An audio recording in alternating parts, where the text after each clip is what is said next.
بسم اللہ الرحمن الرحیم. ناظرین، میں شیخ وقاص اکرم شو کے ساتھ آج حاضر ہوں. وفامت نہ سکھا جبر ناروا سے مجھے، میں سر بکف ہوں لڑا دے کسی بلا سے مجھے. ناظرین، آج جس وجہ سے یہ شعر یاد آیا ہے اس وجہ کا نام مسکان ہے. جی ہاں، وہی بہادر بیٹی جو انتہا پسند ہندوؤں کے سامنے ڈٹ گئی، وہی دلیر لڑکی جس نے شعار اسلام کا دفاع کیا. کرناٹک کی وہ مسلمان طالبہ جو جے شری رام کے شور کے درمیان اللہ اکبر کی صدائیں بلند کرتی دیکھی گئی. آج دوسرا روز ہے جب بھارت کی جنوبی ریاست کرناٹک میں پیش آنے والے اس واقعے کی گونج پوری دنیا میں سنائی دے رہی ہے.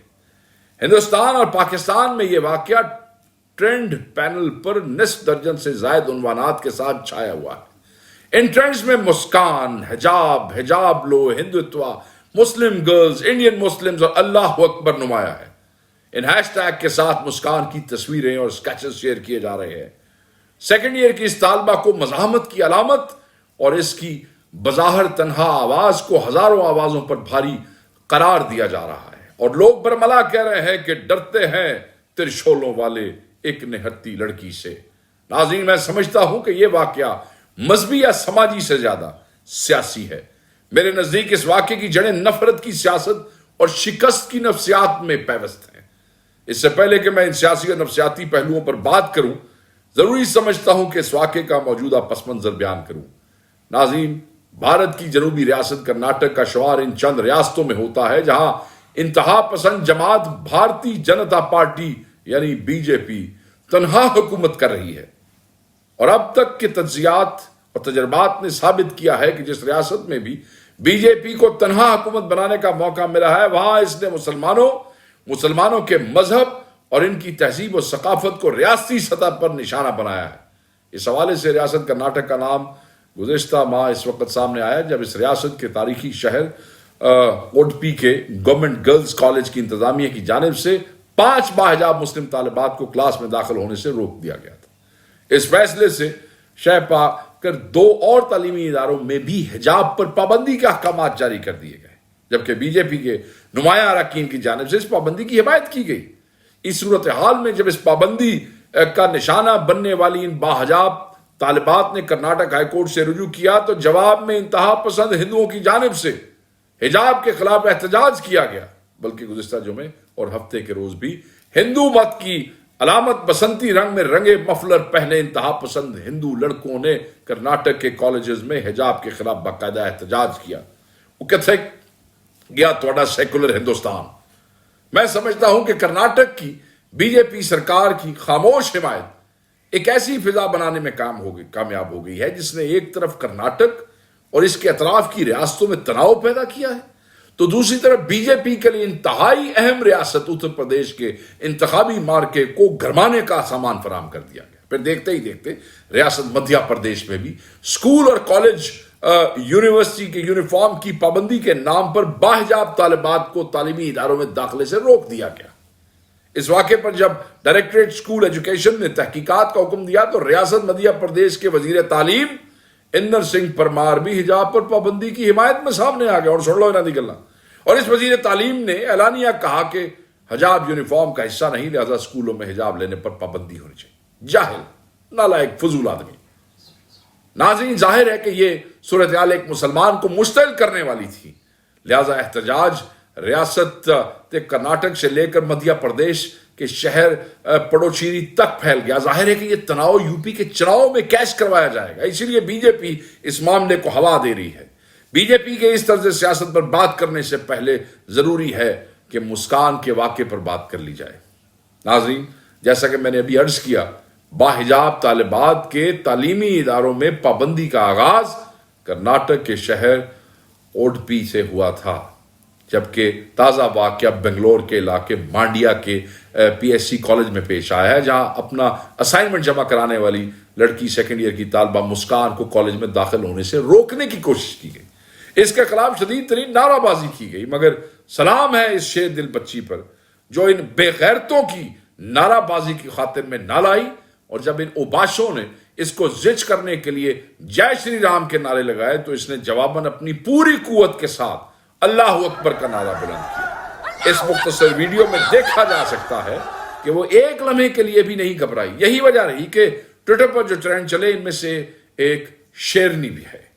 بہرحال اس واقعے کی ویڈیو وائرل ہوتے ہی کرناٹک میں کشیدگی بڑھ گئی اور فوری طور پر تعلیمی ادارے بند کر دیے گئے، جبکہ کرناٹک پولیس نے بنگلور میں اسکولوں اور کالجوں اور دیگر تعلیمی اداروں کے 200 میٹر کے دائرے میں 2 ہفتے کے لیے کسی بھی قسم کے احتجاج اور مظاہرے پر پابندی عائد کر دی ہے.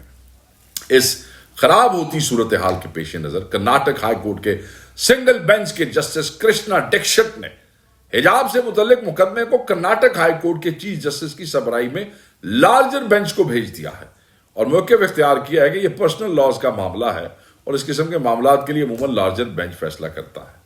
ناظرین، سچی بات تو یہ ہے کہ جس طرح ہندو انتہا پسندوں نے ایک نہتی لڑکی کا گھیراؤ کیا، اس کو ہراساں کرنے کی کوشش کی، اور جس طرح نعرہ بازی کرتے رہے، اس نے ایک بار پھر سیکولر انڈیا کے چہرے سے نقاب اتار دیا. بے نقاب ہو گئے ہیں یہ بے غیرت.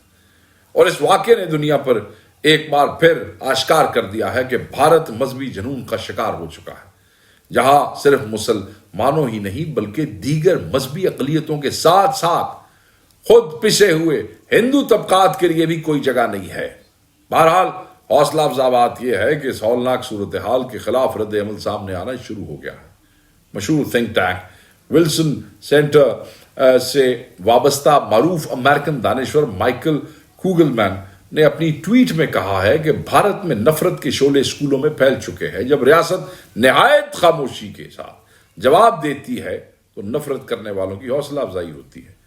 یہ بھارت کے مستقبل کے لیے کیسا اشارہ ہے. ناظرین، میں سمجھتا ہوں کہ مائیکل کوگلمین نے دریا کو کوزے میں بند کر دیا ہے اور حقائق کو کے آئینے میں مودی کو مستقبل کے انڈیا کا شرمناک چہرہ دکھا دیا ہے. اس کے علاوہ خود انڈیا میں بھی وہ طبقات جو تھوڑا بہت بھی فہم رکھتے ہیں، ان میں اس صورتحال پہ بے چینی پائی جاتی ہے. یہی وجہ ہے کہ ہندو سیاستدانوں سے لے کر بعض بالی ووڈ سٹارز تک اس واقعے کی مذمت کرتے نظر آ رہے ہیں. ناظرین، سچ تو یہ ہے کہ یہ ایک نشست کا نہیں بلکہ کئی نشستوں کا موضوع ہے. اس لیے اس کو یہیں موقوف کرتے اور مختصر طور پر اس واقعے کے سیاسی اور نفسیاتی پہلو کا جائزہ لیتے. ناظرین، اس میں کوئی دو رائے نہیں کہ بظاہر بھارتی آئینی طور پر بھارت ایک سیکولر ریاست ہے، مگر بدقسمتی سے بی جے پی کے عروج نے اس کو عملاً ایک ایسی کٹر ہندو ریاست میں بدل دیا ہے جس کا شاید اول و آخر مقصد صرف اور صرف مسلمانوں کو نیست و نابود کرنا ہے. بی جے پی کی جانب سے مسلمانوں کے خلاف نفرت کا پہلا بھرپور اظہار 1992 میں بابری مسجد کی شہادت سے ہوا تھا. اس واقعے کے بعد بی جے پی کے نظریے کو پر لگ گئے. یہی وجہ رہی کہ مودی گجرات کا وزیر اعلیٰ بنا تو اس نے ریاستی سرپرستی میں مسلمانوں کا قتل عام کیا. اس نفرت کی سیاست نے بی جے پی کی مقبولیت کو 4 چاند لگا دیے. آسان لفظوں میں کہیں تو مسلمانوں کے خلاف دنگے اور فساد بی جے پی سیاست کا بنیادی اصول ہے اور اسی لیے اسے بچر آف گجرات کا کسائی کہا جاتا ہے مودی کو. اب سوال یہ ہے کہ مسلمانوں کے خلاف اس بڑھتی ہوئی نفرت کے پیچھے کیا راز ہے؟ آخر کیوں ہندو پہلے سے پسے ہوئے مسلمانوں کو مزید پیس دینا چاہتے ہیں؟ تو عرض یہ ہے کہ اس سوال کا جواب ماضی کے صفحات میں پوشیدہ ہے. ایک ایسا ہندوستان جہاں سینکڑوں راجا حکومت کرتے تھے، شمال مغرب سے آنے والے مسلمانوں کا راستہ نہیں روک سکے. محمود غزنوی سے لے کے نادر شاہ تک کتنے ہی فاتح آئے اور ہندوستان پر چھا گئے. اپنی جھوٹی عظمت کا راگ الاپنے والے ہندوؤں کے لیے مٹھی بھر مسلمانوں کا یہ عروج دراصل ان کی رسوائی کا اشتہار ہے. اب ہندو تاریخ تو نہیں بدل سکتے، مگر موجودہ حالات میں ہندوستان کے مسلمانوں کے خلاف نفرت پھیلا کر اپنی اس محرومی کا بدلہ لینا چاہتے ہیں، جبکہ مودی سرکار اس حوالے سے سہولت کار کا کردار ادا کر رہی ہے. اب آپ خود غور کریں، جب بھارت میں عام انتخاب آتے ہیں سرحدوں پر تناؤ بڑھ جاتا ہے، بھارت کی جانب سے جنگ کی باتیں شروع ہو جاتی ہیں، جلسے جلوسوں میں پاکستان اور مسلمانوں کے خلاف زہر اگلا جاتا ہے اور بعد میں اسی نفرت کا پھل ووٹوں کی صورت میں سمیٹا جاتا ہے.